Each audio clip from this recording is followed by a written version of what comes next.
1926년 한 여성이 마지막으로 부른 노래가 있습니다. 이 노래를 들어본 적이 있으십니까?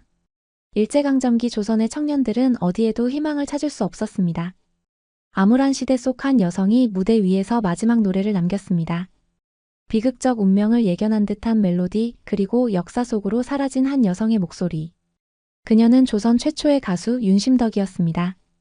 그리고 그녀가 남긴 단 하나의 노래, 사의 찬미. 이 노래는 100년이 지난 지금도 사람들의 가슴을 울리고 있습니다. 그런데 최근 영국 런던의 왕립 오페라 하우스에서 믿기 힘든 광경이 펼쳐졌습니다. 세계적인 음악의 도시인 런던에서 윤심덕의 사의 찬미가 울려 퍼진 것입니다. 더욱 충격적인 것은 그 주인공이 금발의 영국인 성악가라는 사실입니다. 100년도 더 된 우리나라 최초의 가수 윤심덕의 노래를 한국말도 서툰 영국 여성이 부르고 있었습니다. 근데 이상했습니다. 객석에 있던 교민들은 눈물을 훔쳤고 영국인들은 그저 놀라움을 감추지 못했습니다. 도대체 어떻게 된 일일까요? 영국의 신의 소프라노의 기대주로 불리던 그녀가 왜 하필 한국의 사의 찬미를 부르고 있는 것일까요? 그 시작에는 한국 전쟁의 아픔을 간직한 한 할머니의 놀라운 사연이 있었습니다. 런던의 상징적인 건축물 중 하나인 왕립 오페라 하우스. 평소와는 다른 특별한 분위기에 휩싸여 있었어요. 붉은 벨벳 커튼이 드리워진 이 역사적인 공연장은 오늘도 2000여 명의 관객들로 가득 찼죠. 하지만 이날은 뭔가 달랐어요. 평소의 서양 클래식 공연과는 전혀 다른 곡이 프로그램에 포함되어 있었거든요. 오늘의 하이라이트는 한국의 전통 가곡 사의 찬미입니다. 영국의 신의 소프라노 에밀리 브라운이 들려드리는 특별한 무대, 함께 해주시길 바랍니다. 이 안내 멘트가 울려 퍼지자 객석에서는 작은 술렁임이 일었어요. 특히 앞줄에 앉아있던 서양인 관객들의 표정이 묘했죠. 한국의 가곡이라고? 그것도 왕립 오페라 하우스에서? 하는 의아한 표정이었어요. 하지만 그들의 의아함은 오래가지 않았습니다. 무대 위로 올라선 금발의 젊은 성악가가 입을 열자 공연장 전체가 숨을 죽였거든요. 완벽한 한국어 발음으로 노래가 시작된 거예요. 광막한 광야에 달리는 인생아. 첫 소절부터 관객들은 이상한 감동에 사로잡혔다고 해요. 노래의 의미는 알 수 없었지만 그 안에 담긴 깊은 감정이 가슴 깊숙이 전해졌기 때문이죠. 특히 객석 뒤쪽에 자리 잡고 있던 한국 교민들의 반응이 놀라웠어요. 처음에는 그저 신기한 듯 바라보다가 노래가 중반을 향해 갈수록 하나둘씩 눈시울을 붉히기 시작했거든요. 저는 그날 공연장의 분위기를 절대 잊을 수 없어요. 공연을 관람했던 한 교민은 이렇게 회상했죠. 처음에는 그저 서양인이 부르는 우리 노래구나 싶었는데 노래가 진행될수록 무언가가 가슴을 파고들더라고요. 특히 사의 찬미가 작곡된 시대적 배경을 알고 있는 저희 세대에게는 더욱 특별했죠. 실제로 이 노래는 단순한 가곡이 아니었어요. 1926년 일제강점기 시절 작곡된 우리나라 최초의 대중가요였죠. 더구나 이 노래를 작곡하고 불렀던 윤심덕의 비극적인 생애를 알고 있는 한국인들에게는 더욱 깊은 의미로 다가왔을 거예요. 공연이 끝나고 무대에 다시 선 에밀리 브라운은 관객들의 기립박수를 받았어요. 특히 놀라웠던 건 박수 소리와 함께 곳곳에서 들려오는 훌쩍임이었죠. 서양인들도 노래의 의미는 몰랐지만 그 슬픔과 아름다움은 충분히 전달된 것 같았어요. 오늘 이 무대를 준비하면서 저는 많은 것을 배웠습니다. 에밀리는 관객들을 향해 이렇게 말했죠. 이 노래는 100년 전 한국에서 태어났지만 오늘 이 자리에서 보여주신 여러분들의 반응처럼 진정한 예술은 국경도 시간도 초월할 수 있다는 걸 깨달았습니다. 그녀의 말이 끝나자 다시 한번 우레와 같은 박수가 터져 나왔어요. 이날의 공연은 단순한 음악회가 아니었죠. 100년의 시간을 뛰어넘어 한국의 아픈 역사와 감동이 서양의 클래식 무대에서 새롭게 부활한 순간이었던 거예요. 에밀리 브라운의 이야기는 런던 교회의 평화로운 주택가에서 시작됩니다. 1995년생인 그녀는 어린 시절부터 음악적 재능을 보였다고 해요. 특히 성악에 대한 재능이 뛰어나 일찍부터 왕립음악원의 영재 프로그램에 선발되기도 했죠. 하지만 그녀가 사의 찬미를 부르게 된 계기는 음악과는 전혀 관계없는 곳에서 시작됐어요. 2001년 봄 6살이던 에밀리의 옆집에 한 한국인 할머니가 이사를 오셨어요. 김정희 할머니였죠. 처음에는 정말 무서웠어요. 말씀도 잘 안 통하시고 이상한 냄새가 나는 음식을 자주 해드시고 게다가 할머니 댁에서는 늘 제가 한 번도 들어본 적 없는 이상한 노래가 흘러나왔거든요. 에밀리와 할머니의 첫 만남은 우연한 사고로 시작됐어요. 어느 날 에밀리가 학교에서 돌아오는 길에 갑자기 비가 쏟아졌죠.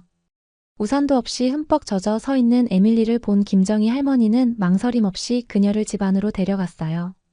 할머니는 말씀은 잘 못하셨지만 따뜻한 차를 끓여주시고 수건으로 머리도 닦아주셨어요. 그리고 처음 먹어보는 달달한 약과도 주셨죠. 그때부터였을까요? 할머니가 조금씩 친근하게 느껴지기 시작했어요. 에밀리의 부모님은 모두 바쁜 직장인이었어요. 아침 일찍 출근했다가 늦은 밤에 돌아오는 생활이었죠. 특히 엄마는 간호사였는데 야간 근무가 잦았어요. 그래서 에밀리는 방과 후면 주로 김정희 할머니 댁에서 시간을 보내게 됐죠. 시간이 지날수록 둘의 관계는 특별해졌어요. 할머니는 에밀리에게 한국 전통놀이를 가르쳐 주셨어요. 공기놀이, 윷놀이, 그리고 딱지치기까지. 영국에서는 볼 수 없는 색다른 놀이들이었죠. 에밀리는 특히 공기놀이를 좋아했는데 처음에는 서툴렀지만 곧 할머니보다 더 잘하게 됐다고 해요. 재미있는 에피소드도 있었죠.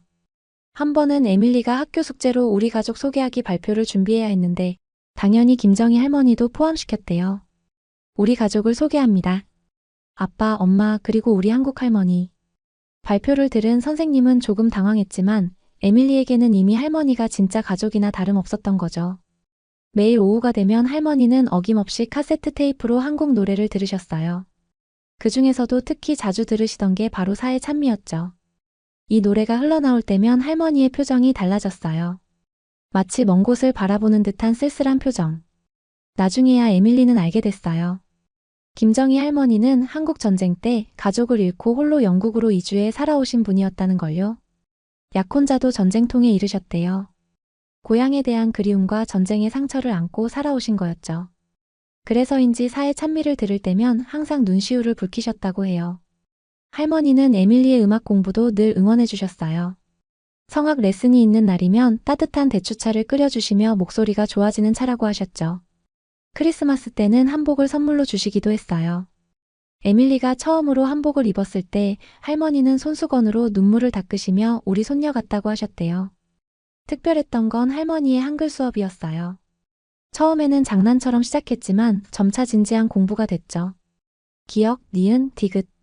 하나씩 한글을 배우면서 에밀리는 한국어의 아름다움에 매료되기 시작했어요. 특히 노래 가사를 한글로 적어가며 배우는 걸 좋아했죠. 할머니, 이 글자는 뭐예요? 아, 이건 한이라고 쓰는 거야. 우리나라 사람들의 특별한 마음이란다. 특별한 마음이요? 그래. 슬프지만 아름답고 아프지만 그리운 그런 마음이지.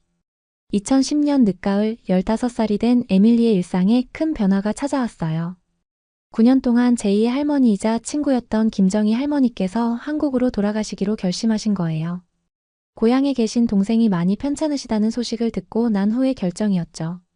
할머니의 목소리에는 무거운 결심이 묻어 있었고 에밀리는 그저 눈물만 흘릴 수밖에 없었어요.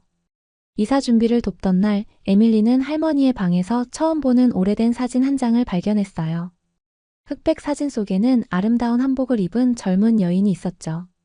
이제는 많이 바랜 사진이었지만 그 안에서 빛나는 여인의 모습은 여전히 선명했어요. 바로 윤심덕의 사진이었습니다.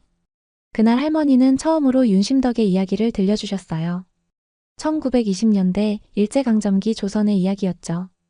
최초의 서양식 음악 교육을 받은 소프라노 윤심덕, 그리고 그녀의 연인 김우진의 비극적인 사랑 이야기. 그리고 그들이 마지막으로 남긴 노래가 바로 사회 찬미였다는 거예요.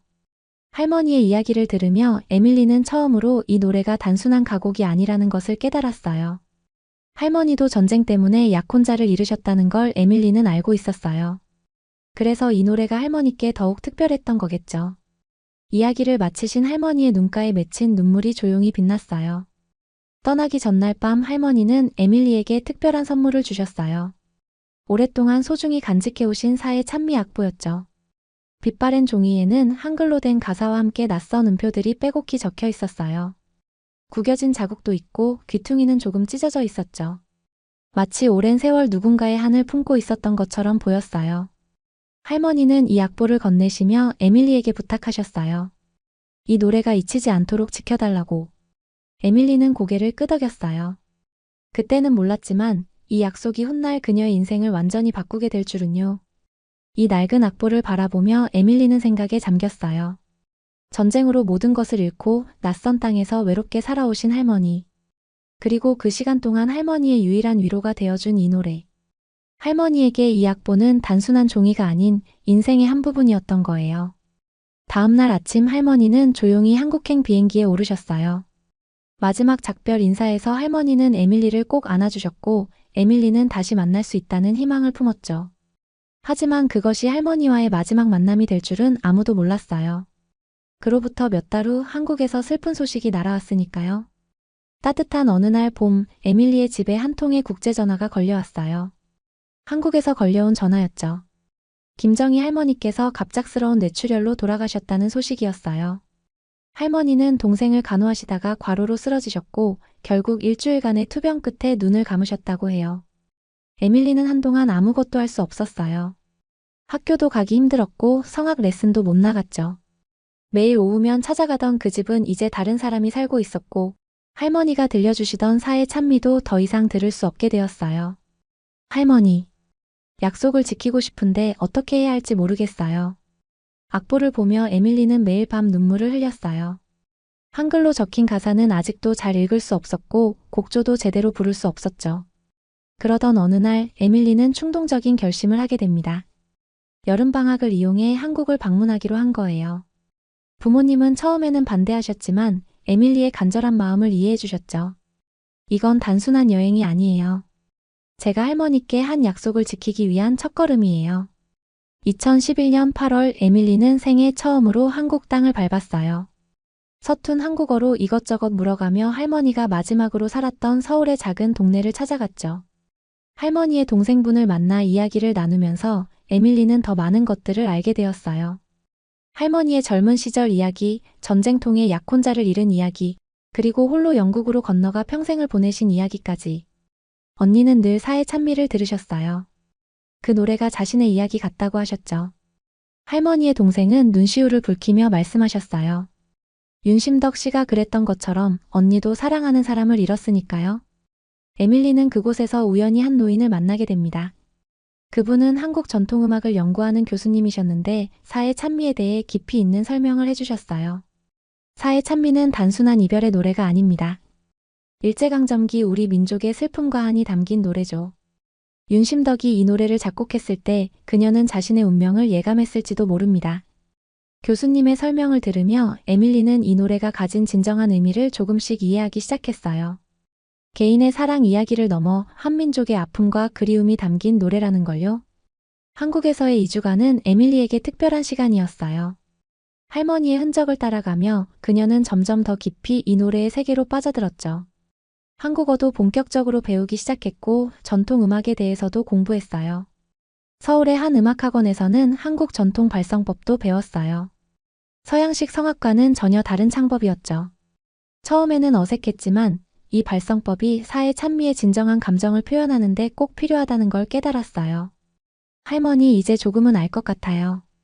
왜 이 노래를 그토록 사랑하셨는지. 할머니의 묘소 앞에서 에밀리는 조용히 눈물을 흘렸어요. 그리고 그곳에서 새로운 약속을 했죠. 이 노래를 제가 평생 지키겠습니다. 그리고 전 세계에 들려주겠어요. 할머니의 이야기도 윤심덕의 이야기도 그리고 이 노래에 담긴 모든 분들의 이야기도. 한국에서 돌아온 에밀리는 완전히 달라져 있었어요. 이제 그녀에게는 분명한 목표가 생겼으니까요. 사의 찬미를 통해 잊혀진 역사를 되살리고 그 안에 담긴 깊은 감동을 전 세계에 전하는 것. 그것이 바로 할머니께 드리는 가장 아름다운 선물이 될 거라고 믿었어요. 2011년 늦여름 한국에서 돌아온 에밀리는 곧바로 사의 찬미 연습에 몰두했어요. 하지만 이는 그녀가 지금까지 배워온 모든 음악적 경험과는 완전히 다른 도전이었죠. 왕립음악원에서 배운 서양 성악 기법으로는 이 노래가 가진 깊은 감정을 제대로 표현할 수 없다는 걸 깨달았거든요. 이상하네요. 음정도 정확하게 내고 있고 발음도 틀리지 않았는데. 뭔가가 부족해요. 성악 선생님도 고개를 갸우뚱하셨죠. 기술적으로는 완벽한데 영혼이 없어. 마치 빛 바랜 사진처럼. 에밀리는 매일 밤 할머니가 남겨주신 카세트 테이프를 들었어요. 윤심덕의 원곡도 찾아 들었죠. 두 버전 모두 음질은 좋지 않았지만 그 안에 담긴 깊은 감정은 선명하게 전해져 왔어요. 특히 한국에서 배웠던 전통 발성법을 떠올리며 소리 하나하나에 담긴 의미를 이해하려 노력했죠. 런던 외곽의 한인회관에서 한국어 수업도 시작했어요. 매주 토요일마다 꼬박꼬박 다니면서 한글을 배웠죠. 특히 가사의 의미를 정확히 이해하는 것이 중요하다고 생각했거든요. 한국어 선생님은 에밀리의 열정에 깊은 감동을 받으셨대요. 광막한 광야에 달리는 인생아. 가사 한 구절 한 구절을 파고들수록 이 노래는 단순한 이별가가 아니라는 걸 더욱 깊이 이해하게 됐어요. 일제강점기를 살았던 한 여인의 한이자 전쟁으로 모든 것을 잃은 할머니의 그리움이었고 또 다른 누군가의 아픔이기도 했죠. 하지만 난관도 있었어요. 왕립음악원 교수님들 중에는 에밀리의 도전을 못마땅하게 여기는 분들도 계셨죠. 왜 하필 동양 가곡인가요? 당신의 실력이라면 유명 오페라의 주역도 노려볼 수 있을 텐데. 클래식 음악에 전념해야 할 시기에 엉뚱한 곳에 시간을 낭비하는 것 같아 안타깝습니다. 그래도 에밀리는 흔들리지 않았어요. 오히려 더 깊이 노래에 빠져들었죠. 한국의 역사책도 찾아 읽고 윤심덕의 생애를 다룬 다큐멘터리도 구해서 봤어요. 심지어 일본어까지 조금씩 배우기 시작했는데 당시의 시대 상황을 더 잘 이해하고 싶어서였죠. 2012년 초 에밀리는 작은 변화를 느끼기 시작했어요. 노래를 부를 때마다 조금씩 다른 감정이 살아나는 걸 느낄 수 있었거든요. 때로는 할머니의 목소리가 들리는 것 같았고, 때로는 윤심덕의 한숨이 느껴지는 것 같았죠. 특히 새로운 발견도 있었어요. 사회 찬미를 연습하면서 에밀리의 목소리에는 이전에 없던 깊이가 생겼거든요. 서양 오페라를 부를 때도 더 풍부한 감정 표현이 가능해졌다는 평가를 받기 시작했죠. 내 목소리가 달라졌어. 성악 선생님이 어느 날 말씀하셨어요. 이제는 단순히 아름답기만 한 게 아니라 영혼이 느껴져. 에밀리의 변화는 주변 사람들의 관심도 끌기 시작했어요. 음악원의 다른 학생들도 하나둘 그녀의 연습실을 찾아왔죠. 처음에는 단순한 호기심이었을 테지만 점차 진지한 관심으로 바뀌어 갔어요. 이런 노래는 처음 들어봐요. 슬프면서도 아름답고 뭔가 가슴 깊숙한 곳을 건드리는 것 같아요. 서양 음악에는 없는 독특한 매력이 있네요. 2012년 봄 에밀리는 큰 결심을 하게 됩니다. 자신의 졸업 연주회에서 사회 찬미를 부르기로 한 거예요. 보통은 유명 오페라 아리아나 가곡을 선택하는 게 관례였지만 에밀리는 달랐죠. 이제 그녀에게 사회 찬미는 단순한 노래가 아니었으니까요. 그것은 할머니와의 약속이자 자신이 찾아낸 새로운 음악적 정체성이었어요. 할머니, 이제 정말 이 노래를 제 것으로 만들 수 있을 것 같아요. 제가 느낀 이 감동을 다른 사람들과도 나누고 싶어요. 2012년 겨울 런던 왕립 오페라 하우스에서는 특별한 공연이 준비되고 있었어요. 음악원 졸업생들의 연주회였죠. 보통은 베르디나 모차르트의 아리아가 주를 이루는 무대였지만 이번에는 뭔가 특별한 것이 있었어요. 바로 에밀리의 사회 찬미 공연이었죠. 처음 에밀리가 졸업 연주곡으로 사회 찬미를 선택했을 때 교수님들의 반응은 걱정스러웠어요. 한국어로 된 노래를 서양 클래식 무대에서 부른다는 것은 전례 없는 도전이었거든요. 하지만 에밀리는 이미 마음을 굳혔죠. 연주의 준비 과정은 결코 쉽지 않았어요. 오케스트라 편곡부터가 큰 과제였죠. 원곡은 피아노 반주였지만 에밀리는 오케스트라 버전으로 새롭게 편곡하기로 했어요. 한국의 전통악기인 해금과 대금도 넣어 동서양의 조화를 이루고자 했죠. 이건 단순한 편곡이 아니에요. 100년 전 조선의 슬픔과 전쟁을 겪은 할머니의 그리움, 그리고 지금 제가 느끼는 감정까지. 모든 것을 담아내고 싶어요. 마침내 공연 당일이 되었어요. 객석에는 평소보다 많은 한국인들의 모습이 보였죠. 한인회에서 소문을 듣고 찾아온 교민들이었어요. 심지어 한국에서 특별히 취재를 위해 온 방송국 팀도 있었죠. 무대 뒤에서 대기하던 에밀리는 할머니가 남겨주신 악보를 조용히 매만졌어요. 구겨지고 바랜 종이였지만 그 안에는 100년의 시간이 고스란히 담겨 있었죠. 공연 의상으로 에밀리는 특별히 준비한 현대적으로 재해석된 한복 드레스를 입었어요. 다음은 에밀리 브라운의 무대입니다. 한국의 전통 가곡사의 찬미를 들려드리겠습니다. 이 소개가 끝나자 객석에서는 작은 술렁임이 일었어요. 대부분의 관객들에게는 생소한 제목이었을 테니까요. 에밀리가 무대에 등장하자 순간 객석이 조용해졌어요. 오케스트라의 첫 음이 울리고 해금의 애절한 선율이 더해졌죠. 그리고 에밀리의 목소리가 극장 전체를 채우기 시작했어요. 광막한 광야에 달리는 인생아. 첫 소절부터 관객들은 이상한 감동에 사로잡혔어요.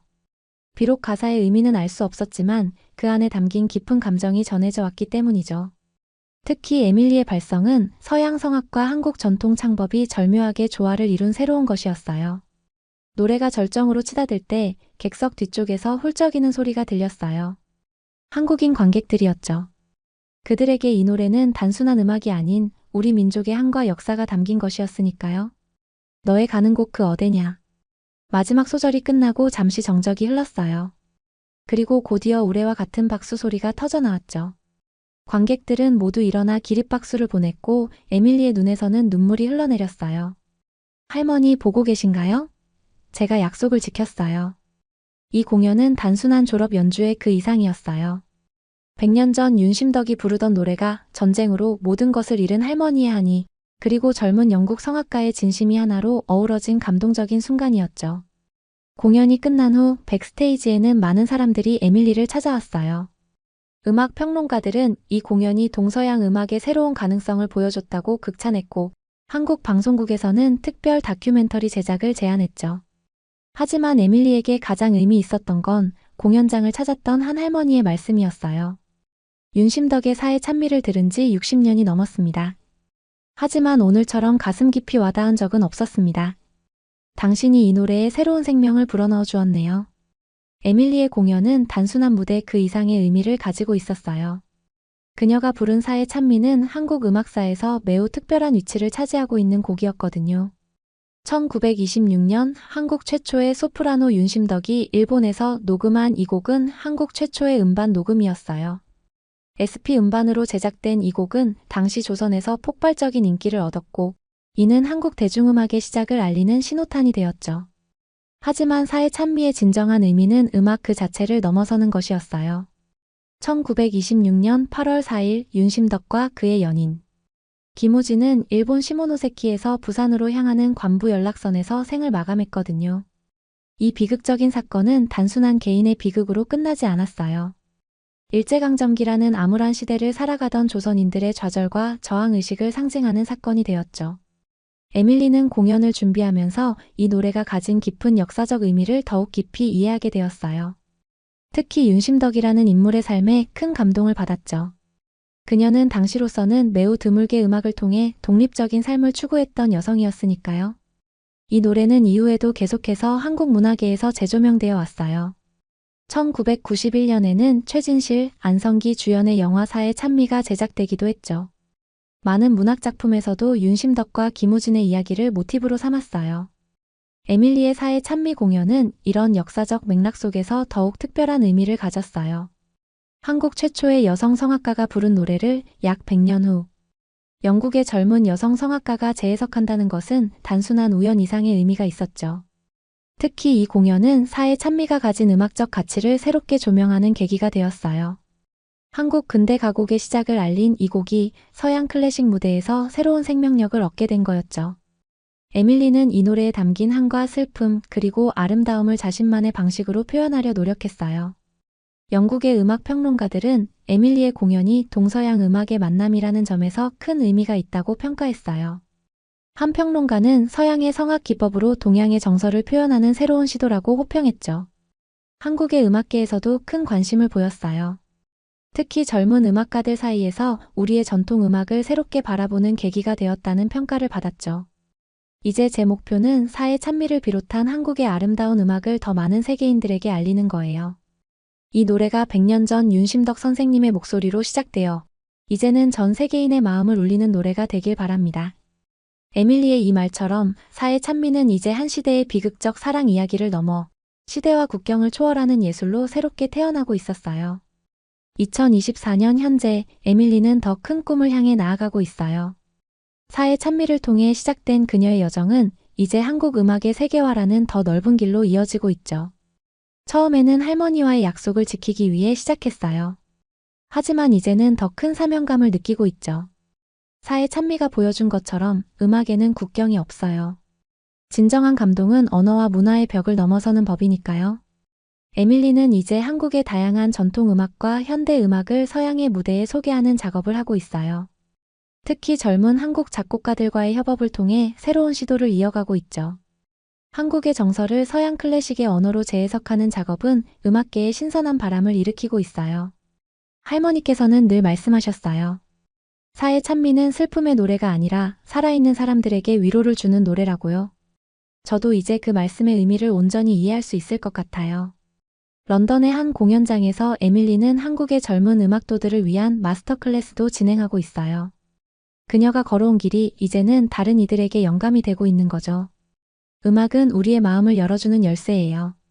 제가 사회 찬미를 통해 한국의 마음을 이해하게 된 것처럼 이제는 더 많은 사람들이 서로의 문화를 이해하고 공감하는 다리가 되었으면 해요. 에밀리의 꿈은 점점 더 현실이 되어가고 있어요. 그녀의 이야기는 단순한 성공담이 아닌 문화와 세대를 넘어서는 진정한 소통의 가능성을 보여주고 있죠. 100년 전 윤심덕 선생님이 이 노래를 처음 부르실 때는 상상하지 못했을 거예요. 이 노래가 먼 영국에서 전혀 다른 문화 속에서 자란 한 젊은이의 인생을 바꾸게 될 줄은요. 그리고 그 노래가 다시 전 세계로 퍼져나가게 될 줄도요. 할머니가 남겨주신 낡은 악보는 이제 에밀리의 연주실에서 가장 소중한 자리를 차지하고 있어요. 그 악보는 단순한 종이가 아닌 세대와 문화를 이어주는 특별한 매개체가 된 거죠. 음악은 우리의 영혼을 움직이는 힘이 있어요.